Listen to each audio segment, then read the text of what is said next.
transformer, that means it will step up the voltage, or it's going to be step down transformer that will reduce the voltage. So let's suppose you have the supply voltage and you have the output voltage, and in between there's a transformer.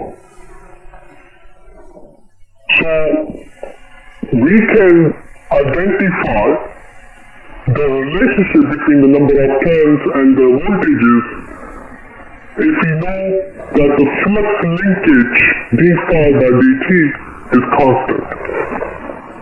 And when you construct the transformer, it becomes constant.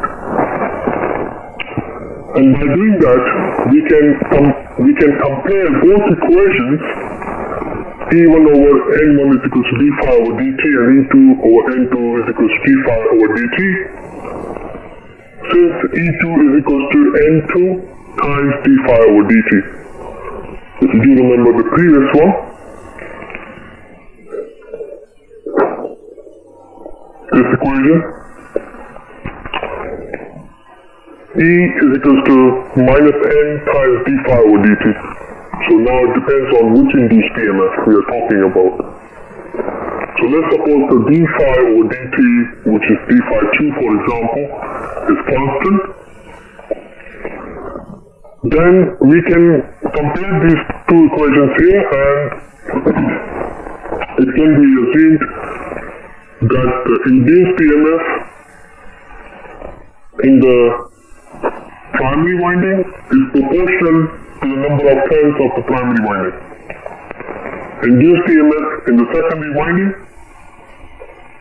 is equal to or proportional to the number of turns of the secondary winding. I want to talk about the difference between the induced voltage and the supply voltage. Because supply voltage is the voltage that you supply from the mains power. For example, 240 volts RMS, 50 Hz, at the reference angle of 0 degree volts, for example. So you supply that voltage to a transformer, there will be some losses.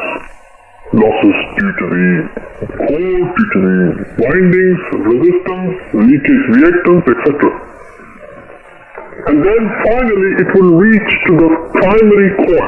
So when you supply the voltage, it's not going to be like the voltage that you supply will go straight to the primary winding. There will be some losses.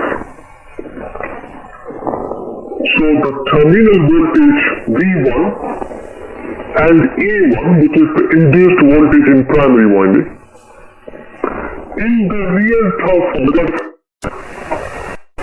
in the ideal transformer they are the same, because that is the topic of our concern, to analyze the ideal transformer where your terminal voltage V1 and E1 would be equal. But when we study the real transformer, then the V1 and E1 will no longer be equal. So that's something I need to really clarify, because in the next semester when we study the transformers, real transformers, then there will be a similar discussion. So at this moment, we can assume that E1 over E2 is equals to V1 over V2 is equals to N1 over N2. Since the current flows through the conductor and the number of turns, both are balanced in the primary and the secondary windings. In other words, the power is equals to V times R. So if it is V1 I1, then V2 I2, we can come up with a relationship which is I2 over I1 is equals to V1 over V2 is equals to N1 over N2. So there are two ways we can relate the current to the number of turns. So one method is here. So primary ampere turns must be equal to the secondary empty turns if you want to balance the circuit of a transformer. Then by rearranging this equation, it can be said that I2, the current in the secondary coil, is proportional to the number of turns of primary coil, and the current in the primary coil is proportional to the number of turns to the secondary coil. So by combining this equation and this equation, we can come up with a unified equation. Now this unified equation is a little bit incomplete because, like I mentioned, that we will be analyzing the ideal transformer. This equation is valid to a real transformer and also ideal transformer.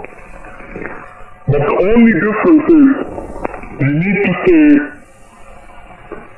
that V1 over V2 is equals to E1 over E2 is equals to N1 over N2 is equals to I2 over I1. In other words, there is no difference in the ideal transformer between the terminal voltage V1 and E1. And the same thing applies, there is no difference between the E2 and the output voltage in the ideal transformer. Now this was all about the equations to understand the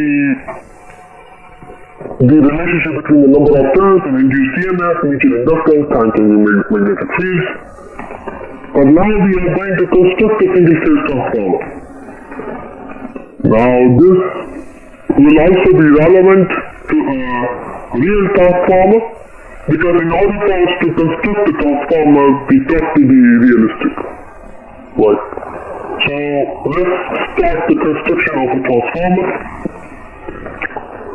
There are two main types of construction. We call it core construction. One is called core type, which is on the right hand side. And that core type has upper yoke, lower yoke, and the limbs, the outer limbs.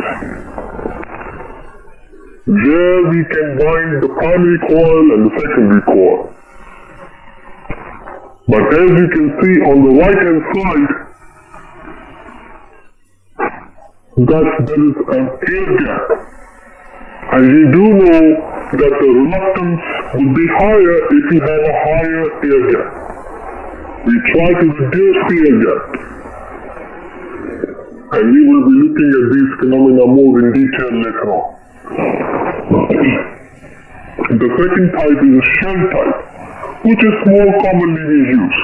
And you will be having a pleasure to construct this transformer next semester in the laboratory in the new module Electrical Technology.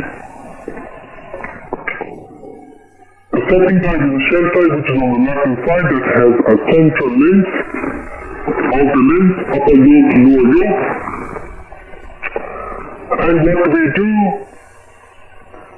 in this type of construction, we can construct a small or low voltage transformer. It's not relevant or is not useful for high voltage transformer applications. Thus we have a different types of construction. But the principle remains the same. The construction principle remains the same. So we are going to construct the single phase transformer now by using the shell type construction method. So let's start. First, if you want to build a transformer, you need two coils. So first coil is a primary, the number of turns. We decided to have that first number of turns on the central limb, wound around the central limb. Now the question is why? Why not in the outer limb? One is because it would be easier to handle the transformer.